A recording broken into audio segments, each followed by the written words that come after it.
Good morning mga ka-Team Charm. Okay, so um, I was actually thinking of kung ano yung magiging first content namin. I know nag-upload na ako ng ilang videos sa sa sa YouTube channel namin, but most of them are mga compilation lang. So, nag-iisip ako talaga kung ano yung magandang topic. And then yesterday, um, may nag-message sa akin. I think, sabi niya, she's watching yung mga videos namin, yung mga reels namin. And she asked some questions about sa kung paano yung work ko. So, naisip ko na siguro maganda if for my first video, I will be talking about my working experience. Parang biodata, di ba? So, I started working nung 2005 as a call center agent, customer service representative yung mostly na tawag doon nung mga panahon na yun. Hindi madali yung naging journey ko bago ako napasok sa isang call center company. It took me a while, nag-telemarketing ako, tapos naalala ko before ako natanggap talaga, nilakad ko ang buong Makati sa pag-a-apply. And during that time, napakahirap makapasok sa mga BPO companies kasi yung standards nila sobrang mataas pa noon. So not that I'm saying na hindi mataas ngayon, pero iba noon.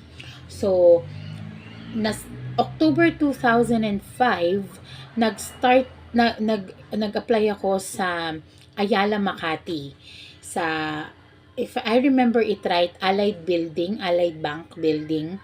The company was ACS, Advanced Contact Solutions. So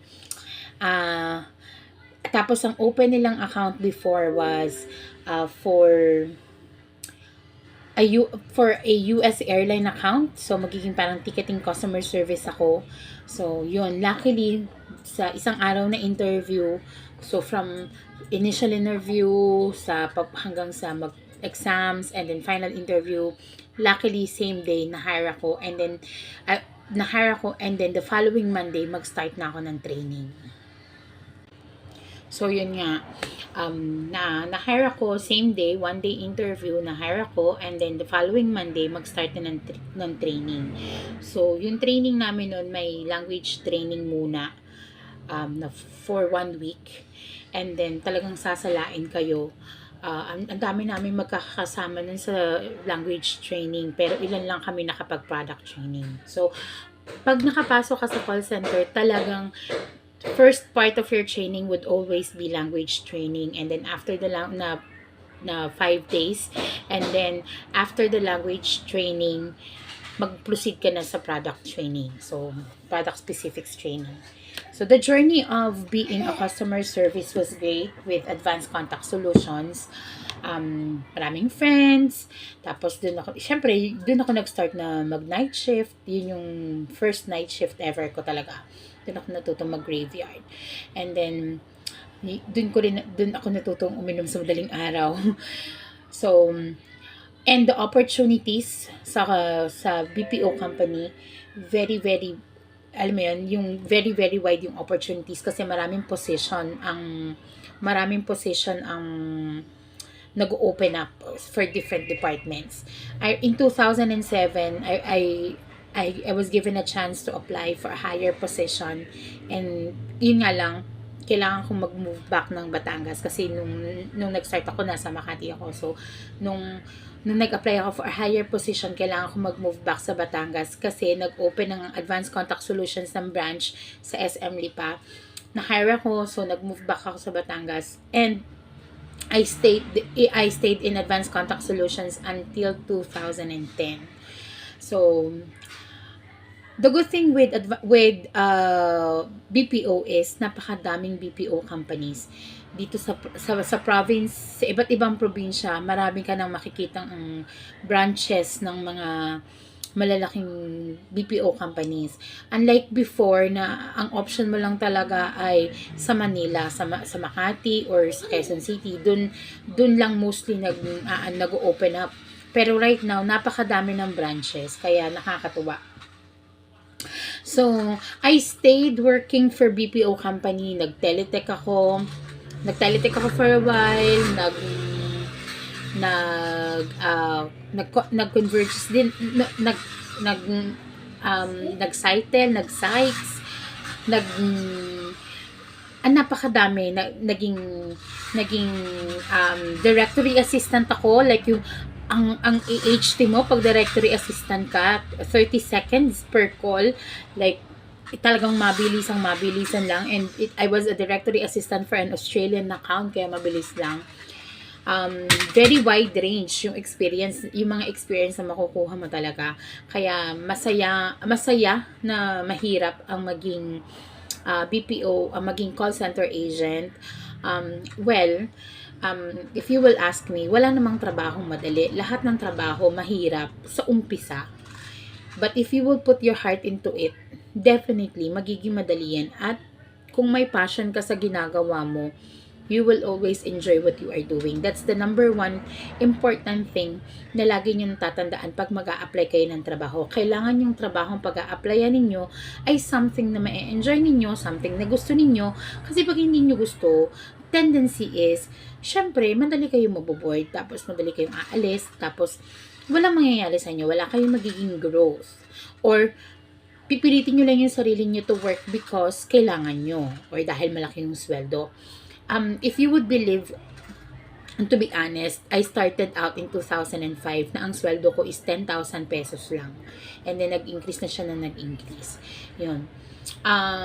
Syempre, lahat naman ng bagay may downside. The downside is, kapag nasa Manila ako nag-work, kailangan sa Manila ako tumira. Or, sinubukan ko din naman na mag-uwian, kaya lang talagang nakakapagod, nakakangarag yung traffic, yung kailangan ko mong gumising na maaga para pumasok sa shift mo.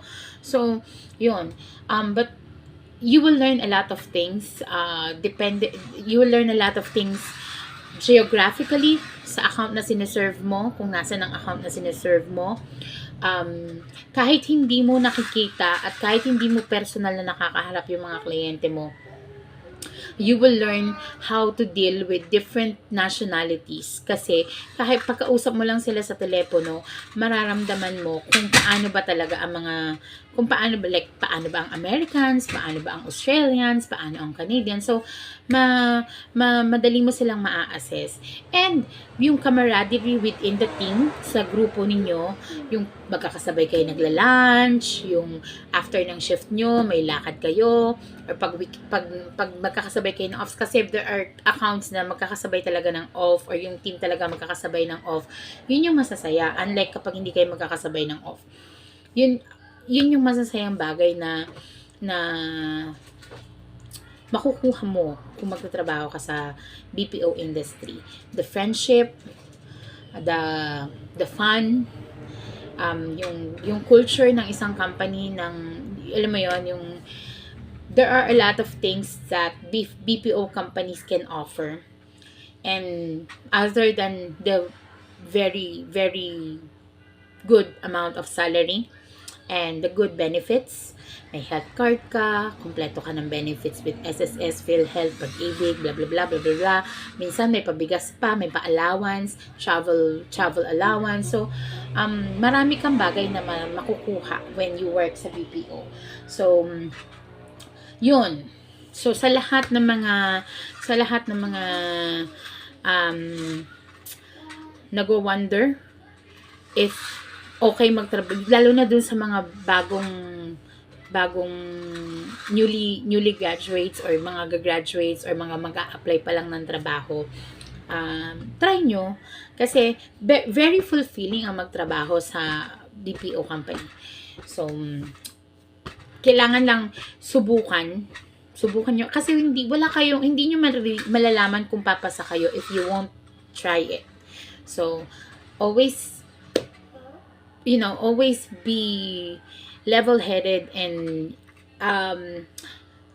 push yourself na kaya ninyo and believe na kaya ninyo, and do your very best para and I'm pretty sure yung mga companies ngayon, yung mga BPO companies ngayon, they are still looking out for good talents, and I know there are a lot of talents out there.